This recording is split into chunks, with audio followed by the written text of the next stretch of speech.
அருமையான pastor Y Wesley அவர்கள் ஜெபிக்கிற ஜெபம் எனக்கு ரொம்ப பிடிக்கும். அவங்க எப்பவுமே அவங்களுடைய ஜெபத்தை நான் ரொம்ப ரசிப்பேன். சில நேரங்களில் அவர்கள் ஜெபிக்கும் போது நான் கண்ணை திறந்து பார்த்துட்டு தான் இருப்பேன். அவங்க ஜெபத்தில் கண்ணை மூடினதே இல்லை.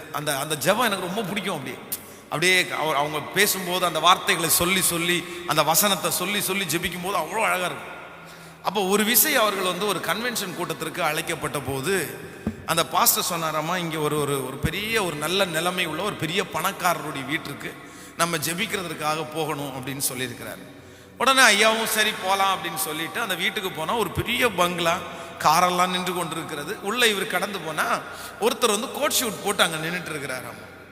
உடனே இவரை பார்த்த உடனே அவர்கள் வரவேற்றார்கள். உடனே இவர் ஜெபிக்கலாமா அப்படின்னு சொல்லியிருக்கிறாரு.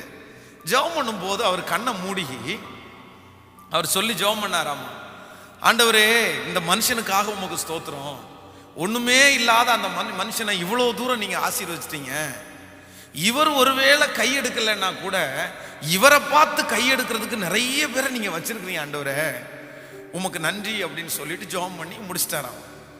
முடிச்சா அந்த பெரிய பணக்காரருடைய கண்ணெல்லாம் அப்படியே கலங்கி இருக்கிறது. ஐயா உங்கள்கிட்ட நான் ஒன்று பேசணும் அப்படின்னு சொன்னாராம்மா. சொல்லுங்க அப்படின்னாரா. இல்லை, ஒவ்வொரு நாளும் எனக்கு கை இல்லாததை நினைச்சு நான் கஷ்டப்பட்டுட்டே இருப்பேன். சே, கடவுள் எல்லாத்தையுமே கொடுத்துட்டாரு, காரை கொடுத்துட்டாரு, மங்களா கொடுத்துட்டாரு, இதை கொடுத்துட்டாரு, ஒரு கையை கொடுக்கலையே. அவருக்கு என்ன பிரச்சனையாமா, இந்த கை மட்டும், வலது கை மட்டும் ஒரு சூம்பின கையாமா. இந்த கை சின்ன கை. இவர் ஒரு கையை, ரெண்டு கையும் இப்படி பாக்கெட்டுக்குள்ள அந்த கோட்டில் விட்டுருந்ததுனால இவருக்கு கை இல்லாதது பாஸ்டர் பார்க்கல. அவருக்கு கை இல்லாதெல்லாம் தெரியாது.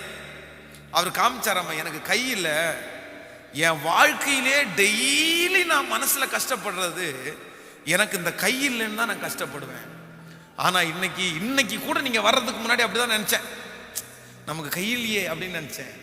ஆனா ஆண்டவர் உங்க மூலமா என்ன ரொம்ப என்கிட்ட பேசினாரு. உனக்கு கை இல்லைன்னாலும் உன்னை பார்த்து நிறைய பேர் கையெடுக்கிற அளவுக்கு நான் வச்சிருக்கிறேனேன்னு சொன்னாரு. இனி எனக்கு கை இல்லாததை குறித்து நான் கவலைப்பட மாட்டேன் பாஸ்டர்.